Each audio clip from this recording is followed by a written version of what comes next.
떠나보내야 할 때가 있습니다 라는 제목 가지고 함께 말씀 나누기를 원합니다.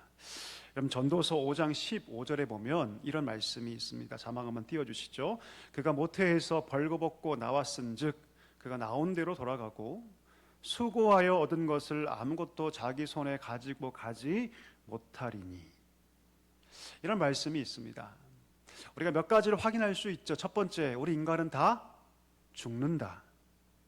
죽지 않을 분 계십니까? 저한테 비결을 한번 알려주시기를 바랍니다. 다 죽죠.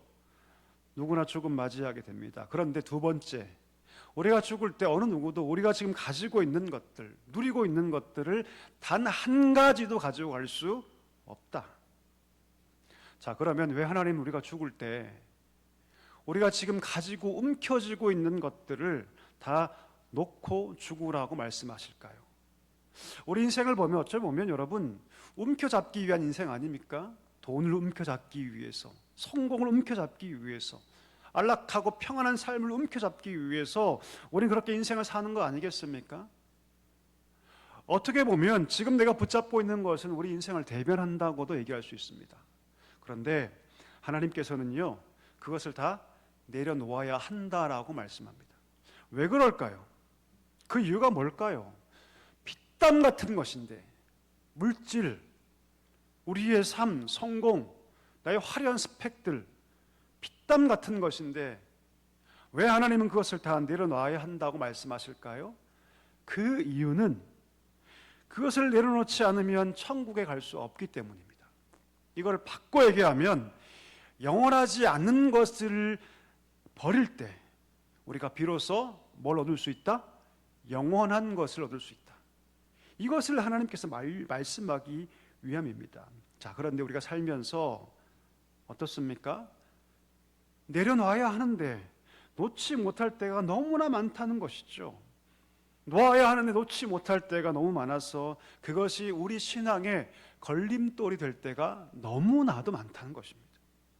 하나님께서 복 주기를 원하시는데 우리가 너무나 세상적인 것을 붙잡고 있어서 그거 놓지 못해서 하나님의 그 복과 은혜를 경험하지 못할 때가 너무나 많다는 것입니다. 오늘 본문에 보니까 아브라함이 등장하죠. 여러분, 아브라함의 별명이 뭡니까? 믿음의 조상. 너무나 멋진 이름이죠. 자, 그럼 한번 생각해 볼까요? 그가 원래 처음부터 믿음의 조상이었습니까? 아니요, 그렇지 않습니다. 그렇지 않아요, 여러분. 그가 하나님 앞에 인정받는 믿음을 가지기까지 그는 많은 것들을 버려야만 했습니다. 마음이 아팠지만 과감히 결단하고 떼어버려, 비록 그 과정이 힘들고 어려웠지만 그 결단과 아픔을 통해서 그는 비로소 믿음의 조상이라는 이름을 얻게 되었던 것이죠. 창세기 13장에는 누구를 떠나보냅니까? 조카 롯을 떠나보내요. 창세기 12장에서 하나님께서 말씀하시죠. 너는 본토 친척 아버지의 집을 다 떠나야 한다. 여러분, 평생 75년을 살았던 내 고향을 떠난다는 거, 여러분 쉬운 일입니까? 어려운 일입니까? 너무나 어려운 일이죠. 그렇죠, 여러분? 우리 부모님들, 저도 부모님 울산 계신데 저희 부모님 울산에 서울로 올라오실까요? 올라오실까요? 절대로 안 올라오십니다. 평생 사신 곳이에요. 절대 안 올라오시죠. 그만큼 내가 평생 살았던 곳을 떠난다는 것, 버린다는 것 쉽지 않습니다. 그런데 그는 순종하죠. 그런데 그 순종이 온전한 순종이었습니까? 아니요, 그렇지 않습니다. 하나님 뭐라 말씀하세요? 본토 친척 아버지의 집을 떠난다는 것은 모든 것을 다 떠나야 한다. 너희 가족 빼고 다 떠나야 한다. 그런데 이 아브라함은 자식이 없었기 때문에 누굴 데려갑니까? 조카 롯을 데려가요. 아마도 그 마음 한구석에 만약 내가 자식을 놓지 못하면 내가 최후의 수단으로 내 조카 롯을 후계자로 삼을 것이란 마음을 가졌던 것 같아요. 여러분, 롯이 후계자입니까? 아닙니까? 아니에요, 여러분. 그런 약속의 자녀가 아닙니다. 롯이 그 마음 가운데 있는 한, 롯이 그 삶 가운데 있는 한 하나님의 약속이 이루어질 수 없어요, 여러분. 왜요? 하나님의 약속은 철저하게 믿음에 반응하여 이루어지기 때문이죠. 그래서 하나님께서 뭐라 말씀하십니까? 롯을 떠나보내라. 그는 과감하게 순종합니다. 여러분, 생각해 봅시다. 지금 누구만 믿고 롯이 온 거예요? 삼촌 아브라함을 믿고 여러분 그 집을 떠나온 것입니다. 먼 타국까지 온 거예요. 그러니 아브라함에게 있어서 조카 롯과 이별하는 것은 결코 쉬운 일이 아니었을 겁니다. 그럼에도 불구하고 아브라함은 조카 롯을 떠나 보냅니다. 오늘 본문도 같은 맥락의 말씀이죠. 자, 하나님께서 분명히 약속하셨죠. 내가 반드시 자녀를 줄 것이다. 그런데 그 일이 굉장히 더뎌집니다. 이루어지지 않습니다. 수십 년이 지나죠. 거의 20년 가까이 지납니다. 그때 아브라함이 조급해지죠. 그리고 그의 아내와 함께 공모하여 세워서는 안 되는 계획을 세우게 됩니다. 어떤 계획입니까? 그 사라에게는 여러분 여종, 몸종이 있었는데 그 몸종의 이름이 누굽니까? 하갈이에요. 공교롭게도 이 하갈이 어느 나라 사람입니까? 오늘 본문에 보니까 애굽 사람이에요. 애굽 사람. 그 몸종 하갈을 대신해서 내가 자녀를 낳아서 그 자녀로 하여금 모든 것을 잊게 하자라는 계획을 세웁니다. 한번 물어볼까요? 좋은 계획입니까? 아닙니까? 좋은 계획입니까? 아닙니까? 예, 인간적 관점에서는 괜찮아 보이는 계획이죠. 더군다나 여러분 이것은요 사회적으로 윤리적으로 문제가 되지 않는 합리적 방법입니다. 왜요? 그 당시에 자녀가 없으면 몸종을 통해서 여종을 통해서 대리 출산하여서 아버지의 모든 가업을 잊게 하는 것이 일반적인 것이었거든요. 문제는 뭡니까 여러분? 문제는 뭡니까? 그 계획 안에 하나님이 있습니까? 없습니까? 하나님이 없어요. 하나님 보이지 않습니다. 심지어 그는 한 번도 하나님께 묻지 않습니다. 여차여차해서는 내가 이런 계획을 갖고 있는데 내가 어떻게 하면 좋을까요? 한 번도 묻지 않습니다. 그냥 자기 소견에 오른 대로 자기들만의 방법대로 그냥 그렇게 하면 좋겠다고 생각하고 있는 것입니다. 여러분 이 판단에는요 이 계획에는 두 가지 전제 조건이 있습니다. 첫 번째가 뭡니까? 나와 내 아내는 더 이상 자녀를 낳을 힘이 있다 없다? 없다. 불가능하다. 두 번째는 어떤 전제가 깔려 있습니까? 하나님이 나를 배신했다. 하나님이 그 약속을 깨버렸다. 바꿔 얘기하면 더 이상 하나님이란 존재는 나에게 있어서 어떤 의미도 없고 하나님의 언약도 하나님의 그 시시하심도 내게는 더 이상 의미가 없다. 이런 뜻이에요. 내 나이가 들고 있으니 내 몸종인 하갈을 통해서 아이를 낳고 그 아이를 후계자로 삼겠다. 이것이 훨씬 더 합리적이고 바람직하다고 생각한 것입니다. 자, 그렇게 해서 낳은 아들 이름이 누굽니까? 이스마엘입니다. 이스마엘. 하나님 방법이 아니죠. 하나님은 철저하게 하나님의 방법대로 하나님의 때에 약속의 아들을 주시고자 했는데 아브라함의 불순종으로 낳은 아들이 누굽니까? 이스마엘이에요. 너무나 인간적인 방법과 너무나 인간적인 결과물이 바로 이스마엘이죠. 문제는 뭡니까 여러분? 오늘 본문에 보니까 이스마엘이 이삭 옆에 있는 한 하나님의 계획이 차질이 빚어진다는 것이죠. 하나님도 그것을 아십니다. 그래서 하나님은요 이스마엘을 아브라함에게로부터 떼어놓기를 원하셨습니다. 오늘 본문에 보니까 어떤 상황이 펼쳐집니까? 하나님 그렇게 약속을 지키셔서 하나님께서 이삭을 주시죠. 그리고 100세 그 아들을 낳게 됩니다. 오늘 본문에 보니까 그 이삭이 젖될 때쯤 몇 살쯤 될까요? 보통 아이들이 젖을 언제까지 먹습니까? 보니까 뭐 5세까지 먹는 아이들도 있더라고요. 그거 좀 이상한 겁니다, 여러분. 그거는 보통 1살 혹은 2살, 길어봤자 2살 아닙니까, 그렇죠? 아마도 이삭이 한 2살 때쯤 아이가 젖된 것을 기념하여 잔치를 배설하게 됩니다. 자, 이삭이 2살이면 이스마엘은 몇 살일까요? 16세입니다. 16세, 16살. 왜요? 14년의 차이가 있거든요. 당시 풍습에 따라서 이삭이 젖된 날을 기념하기 위해서 잔치를 베풀었는데 모두 축하하고 있는 그때 어떤 사건이 벌어지냐면 이런 사건이 벌어지죠. 그야말로 사라의 눈이 뒤집히는 사건이 벌어집니다. 오늘 본문에 보니까 이스마엘이 누구를? 이삭을 희롱하고 괴롭히기 시작합니다. 오늘 본문에 보니까 여러분 희롱하고 괴롭히기 시작합니다. 9절 보니까 이 단어가 여러분 그 단어 이면에 괴롭히다라는 뜻이 함께 포함되어 있어요. 괴롭히다. 그냥 놀리는 정도가 아니에요. 우르르 깍꿍이 아닙니다, 여러분. 이 아이가 태어나서 내가 장자권을 이어받아야 하는데 이 아이가 태어나서 내가 받아야 할 그 장자권을 내가 빼앗겼다고 생각한 거예요. 그러니까 단지 그냥 우르르 깍꿍이 아니라 그 동생을 멸시하고 핍박한 거죠. 얼마나 애중지 키운 아들일까요? 아브라함 100세 때, 그 사라가 90세 때 낳은 아이입니다. 도저히 인간적으로 보면 가질 수 없는 아이죠. 그런데 하나님께 주신 약속의 아이입니다. 그런데 얼마나 소중하겠어요. 근데 그런 아이를 지금 몸종, 그것도 애굽 태생인 몸종에 태어난 이스마엘이 그렇게 소중한 아이를 희롱하고 핍박하고 있는 것이죠. 여러분이 사라라면 눈 뒤집어질까요? 뒤집어지지 않을까요?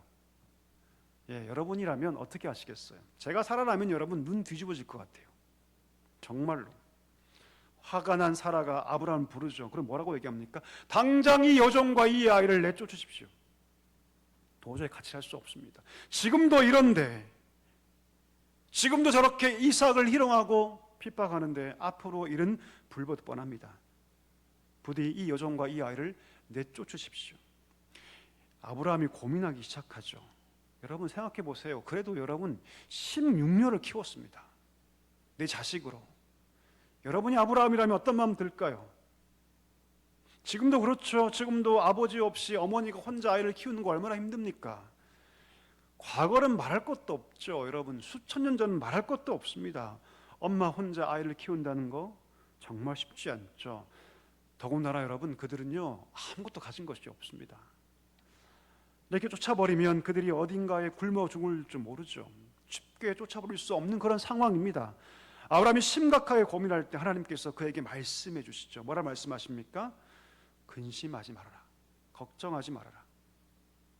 이삭에게서 난 자라야 내 씨라 칭하게 될 것이다. 그리고 내가 저 이스마엘도 번성하게 해줄 테니 걱정하지 말아라. 내가 그의 생명과 삶을 책임져 주겠다고 하나님께서 말씀해 주시죠. 우리 읽지 않았지만 그 본문에 나옵니다. 하나님께 약속해 주시죠. 걱정하지 말아라. 두려워하지 말아라. 그의 죽음을 걱정하지 말아라. 내가 그도 번창하게 해주겠다. 그 말씀 듣고 아브라함이 순종합니다. 여러분 왜 하나님께서 이렇게 이스마엘을 내보는데 단호하셨을까요? 자유주의 신학자가 얘기했듯이 그렇게 하나님께서 사랑이 없기 때문이 아니야, 그렇지 않습니다.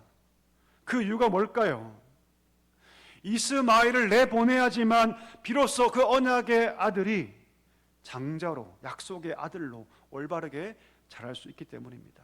오늘 말씀 보니까 아브라함이 과감하게 순종하죠.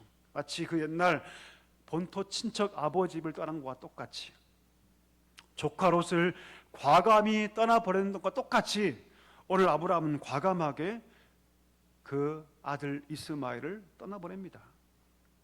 무엇 때문에 떠나보낼 수 있었을까요? 내가 책임지겠다는 하나님 말씀 때문에 그렇게 떠나보내게 됩니다. 과감히 떠나보냈을 때 비로소 그는 믿음의 조상으로 더 견고하게 세워지게 된 것이죠. 우리 오늘 말씀을 통해서 우리가 무엇을 알 수 있나요? 하나님께서 우리 인생 가운데 동일하게 말씀하실 때가 있다는 것입니다. 때로는 우리 인생 가운데 떠나보내야 할 것이 있다는 거예요, 여러분. 우리 인생 가운데도 떠나보내야 할 것이 있다고 하나님께서 말씀하고 있습니다. 우리 잠잠히 하나님의 음성에 한번 귀 기울여 보기를 간절히 소망합니다. 지금 나의 신앙을 가로막고 있는 것이 무엇입니까? 내가 떠나보내야 하는데 떠나보내지 못하고 여전히 내가 꽉 잡고 있는 것은 무엇입니까? 내가 평생 즐기고 평생 품고 있고 내가 떠나보내야 하니 가슴 아파서 힘들어서 도저히 참을 수 없는데 이것이 내 신앙의 걸림돌이 되고 이것이 하나님께 가까이 가는 것을 가로막고 있는 걸림돌이 되고 있지 않습니까? 하나님께서 그것을 떠나보내야 한다라고 말씀하세요. 떠나보내야 한다. 어떤 사람에게는 그것이 여러분 물질의 욕심일 수 있습니다. 물질의 욕심. 하나님께서 복 주시기를 원하시는데 물질보다 더 큰 복을 하나님께서 우리 인생 가운데 주기를 원하시는데 우리가 물질을 꽉 잡고 있어서 그 물질 때문에 하나님으로부터 오는 그 복을 우리가 못 받는 경우가 있습니다. 여러분 마가복음 10장에 보면요, 부자 청년이 예수님 찾아옵니다. 부자 청년이. 그리고 예수님께 묻죠. 예수님 라삐요, 어떻게 해야지만 영생을 얻을 수 있습니까? 여러분 이 부자 청년은요, 이 정도로 이런 질문을 할 정도로 신앙적 깊이가 있는 사람이었습니다. 여러분 살면서 한 번이라도 이런 질문 던져본 적이 있습니까? 저는 우리 자녀들이, 우리의 청년들이, 우리의 청소년들이 이런 질문을 했으면 좋겠어요. 세상 성공과 부유함 말고 하나님 앞에 나와서 단 한 번이라도 하나님, 내가 어떻게 해야지 영생을 얻을 수 있나요? 물어봤으면 좋겠어요. 단 한 번이라도. 근데 이 청년은 여러분 예수님께 홀로 찾아와서 묻죠. 예수님, 어떻게 해야지만 내가 영생을 얻을 수 있습니까? 그때 예수님께서 그의 삶을 꿰뚫어 보세요. 그 청년의 신앙을 막고 있는 것은 하나밖에 없다. 그게 뭡니까 여러분? 재물이에요. 재물. 다 좋은데 이 청년 안에 있었던 재물의 탐욕. 뭐라 말씀하십니까? 이렇게 말씀하시죠. 가서 네 가진 거 다 팔아서 가난한 자들에게 다 나눠줘라. 그리고 넌 날 따라와라. 그러면 네 인생 가운데 하늘의 보화가 있을 것이다. 하늘의 보화가 있을 것이다. 오늘 하나님께서 그 인생, 그 청년에게 하늘의 보화를 주고 싶으셔서 뭘 말씀하시냐면, 네가 그렇게 목숨처럼 붙잡고 있는 그 재물 다 팔아서 가난한 자들과 함께 나눠라. 넌 날 따라와라. 그러면 내가 하늘의 보화를 줄 것이다. 놀랍게도 여러분, 그 청년이 예수님 말씀에 근심하며 돌아갑니다. 근심하며. 버리지 못하죠. 어떤 사람에게는 여러분, 내가 너무 중요해서, 내 삶이 중요하고 내 생각이 중요하고 내가 너무 중요해서 그 자존심을 버리지 못해서 여전히 하나님의 은혜를 받지 못한 자들이 있어요. 여러분, 예수님께 이렇게 말씀하시죠. 우리 누가복음 9장 23절 같이 한번 읽어볼까요? 자막 띄워주시고 같이 한번 읽어보겠습니다. 또 무리에게 이르시되 아무든지 나를 따라오려거든 자기를 부인하고 날마다 제 십자가를 지고 나를 따를 것이니라. 할렐루야. 자기를 부인한다는 건 뭡니까? 너의 그 자존심을 버려야 한다는 거예요. 자존심. 너의 그 자존심 버려야 한다는 것입니다. 예수님의 제자가 되려면 너무나게 소중하고 생각하는 내 생각, 내 감정, 내 주장, 그거 필요 없다. 그거 걸림돌일 뿐이다. 네가 정말 주님을 따르고 싶다면 그거 버려야 한다. 주님이 기뻐하시는 것이라면 나는 상관없습니다 라고 고백할 수 있어야 한다는 거예요. 그게 제재라는 거예요. 여러분, 내가 원하는 길을 거는 것이 아니라 스승이 원하는 길을 가고 스승이 기뻐하며 함께 기뻐할 수 있는 마음, 그것이 제자의 조건이라고 말씀하고 있습니다. 어떤 사람에게는 옛사람의 성격, 성품, 습관, 옛사람의 성격과 성품과 습관이 떠나보내야 할 이스마엘일 수 있습니다. 여러분, 제가 오랫동안 목회했잖아요. 그렇죠? 제가 26세 사역 시작하고 지금까지 하고 있으니 오래 했죠. 그렇죠? 근데 사람의 성격이 진짜 안 바뀌더라고요. 여러분 어떠십니까? 성격 바뀌셨습니까? 어떻습니까 여러분? 제가 여러분 오랫동안 많은 분들을 만나봤는데 성격은 정말 안 바뀌는 것 같아요.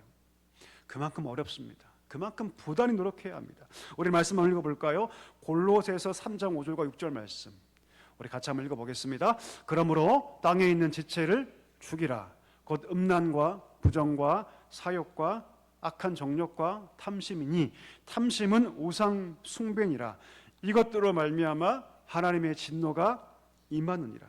우리 안에 있는 옛 성품들을 다 버려야 한다. 하루빨리 내보내야 한다. 왜요? 그것 때문에 하나님의 진노와 심판이 그 인생 가운데 임하기 때문이다. 음란과 부정과 사욕과 악한 정욕들, 그것 때문에 하나님의 심판과 하나님의 진노가 임하니 하루빨리 여러분 그거 버려야 합니다. 만약에 우리가 병원 가서 암 진단을 받았다고 생각해 봅시다. CT를 찍었는데, MRI를 찍었는데 거기 암덩어리가 보여요. 여러분 어떻게 하시겠어요? 어떻게 하시겠습니까? 의사는 말합니다. 그거 잘라 버려야 한다고. 약으로, 수술로 그거 떼어 버려야 한다고. 여러분 어떻게 하시겠습니까? 항암제를 맞으시겠어요? 아니면 아유 저는 상관없습니다 그러고 그냥 사시겠어요? 어떠시겠습니까 여러분? 어떠시겠어요? 항암제를 맞겠죠? 여러분 그 항암제가 얼마나 독합니까? 항암제가 여러분 요즘 뭐 좋은 항암제가 있긴 하겠지만 보통 일반적인 항암제는 여러분 우리 몸의 모든 것들을 다 공격합니다. 암세포만 공격하는 것이 아니라 우리 모든 몸의 세포를 다 죽이죠. 그렇죠? 하지만 견뎌내죠. 왜요 여러분? 두렵지만 걱정되고 어렵고 몸도 힘들지만 그러나 그것이 암을 죽인다고 생각하기 때문입니다. 그걸 믿기 때문이에요. 힘들지만 고통스럽지만 그 암덩어리를 제거하기 위해서 항암제를 많게는 수십 번까지 맞습니다 여러분. 수십 번까지. 왜요 여러분? 그 암세포를 제거하기 위해서예요. 음란과 부정과 사욕과 악한 정욕과 탐심, 그 옛 성품을 빨리 우리 안에서 끊어버려야 합니다. 왜요? 그것 때문에 하나님의 진노와 심판은 우리 인생 가운데 임하기 때문이죠. 바꿔 얘기하면 우리가 그것을 끊어버릴 때 우리의 심령에 하나님 허락하시는 은혜와 복과 기쁨이 우리 마음 가운데 충만하게 여러분 임하기 때문입니다. 그러면 어떻게 우리 안에 있는 암세포, 영적인 암세포를 제거할 수 있을까요? 우리 갈라디아서 5장 24절 말씀 우리 같이 한번 읽어보겠습니다. 같이 읽습니다. 그리스도 예수의 사람들은 육체와 함께 그 정욕과 탐심을 십자가에 못 박았느니라. 아멘. 우리의 정욕, 우리의 탐심을 어디에 여러분? 십자가에 못 박는 거예요. 십자가에 못 박는 건 뭡니까? 죽이라는 거예요 여러분. 정욕이 올라올 때, 탐심이 올라올 때 그것을 어떻게 해요? 의지적으로 십자가에 못 박는 거, 죽이는 거. 이거 누가 할 수 있는 겁니까? 우리가 할 수 있는 거예요. 우리가 할 수 있는 것입니다. 우리의 옛 성품들, 하나님이 기뻐하지 않는 모든 감정들, 모든 정욕들, 그것이 내 안에서 툭 하고 올라올 때, 우리를 자극할 때, 우리를 유혹할 때 여러분 그것을 어떻게 해야 합니까? 십자가에 못 박아야 합니다. 내 의지로 마음을 새롭게 해서 그것을 그때 십자가에 못 박아야 합니다. 여러분 진짜 성도는요 옛사람을 살지 않고 새 사람으로 삽니다. 끊임없이 탐욕과 탐심을 추구하며 살지 않습니다. 새 사람은 여러분 하나님 안에서 생긴 거룩한 욕구, 거룩한 즐거움을 추구하며 살아가죠. 과거에는 알지 못했던 진짜 기쁨, 새로운 기쁨, 하나님이 선물하신 기쁨을 가지고 살죠. 이 욕구는 여러분 우리를 파괴하지 않습니다. 오히려 우리를 거룩하게 하고 우리를 생명력 있게 만들어가죠. 새로운 기쁨을 주죠. 하나님께서 이런 삶을 우리에게 원하시는 것입니다. 제가 제자교회에 있을 때 청년사역에 있었는데요. 그때 한 청년을 만났습니다. 한 청년, 이 청년은 여러분 한 5명 정도의 직원을 두고 있는 아주 작은 회사죠. 예, 작은 회사의 사장이었습니다. 돈 잘 벌었어요, 여러분. 돈 잘 벌었어요. 어떤 거 했냐면 그 당시에 그 게임 아이템, 요즘이야 게임 아이템을 사고 파는 게 아주 흔하죠, 그렇죠? 그 당시엔 그게 별로 없었거든요. 근데 아주 초창기에 그 일을 시작한 거예요. 돈을 많이 벌었어요, 여러분. 아주 바빴습니다, 회사가. 그런데 이 친구가 공허함을 느낀 거예요. 인생의 공허함. 돈을 참 많이 벌었어요. 근데 그렇게 회사가 잘 나가는데 그 잘 나가던 그 한복판에서 인생의 공허함을 느꼈습니다. 그리고 어디에 중독되기 시작했냐면 도박에 중독되기 시작해요. 돈은 계속 들어오는데 여러분 인생은 공허하니까 그 돈 가지고 뭐 합니까? 몇 가지밖에 없어요. 성 아니면 성적 타락 아니면 도박 아니면 약물함 이런 걸로 빠져요 여러분. 혹은 신변 잡기로 가는 수많은 취미들로 빠집니다. 이 친구는 어디 빠졌냐면 도박에 빠졌어요. 그의 어머니가 그 사실을 알고 얼마나 기도했는지 모릅니다 여러분. 저에게 제발 우리 아들 도박 끊고 교회 나오게 달라고 기도해 달라고 수도 없이 부탁했어요. 자, 그러던 중 거래처로부터 사기를 당합니다. 회사를 그만둘 정도의 너무나 큰 사기였죠. 결국 그 사건 때문에 그 청년이 교회 나오게 됩니다. 1년 정도를 열심히 교회 나왔는데 1년 후에 세례를 받게 되었어요, 여러분. 제가 물어봤습니다. 아무개 형제님, 예수를 믿으면 세상적 쾌락과 정욕 끊어야 되는데 할 수 있습니까? 그 청년이 여러분 한 몇 초간 답을 못 하더라고요. 근데 자기도 모르게 예 그러더라고요. 예. 자, 그 청년이 도박을 끊었을까요? 안 끊었을까요? 끊었을까요? 안 끊었을까요? 그의 어머니가 그러시더라고요. 우리 아들이 세례를 받은 그때부터 한 번도 도박을 한 적이 없다.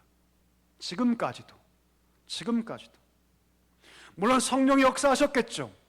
하나님 힘을 주셨겠죠.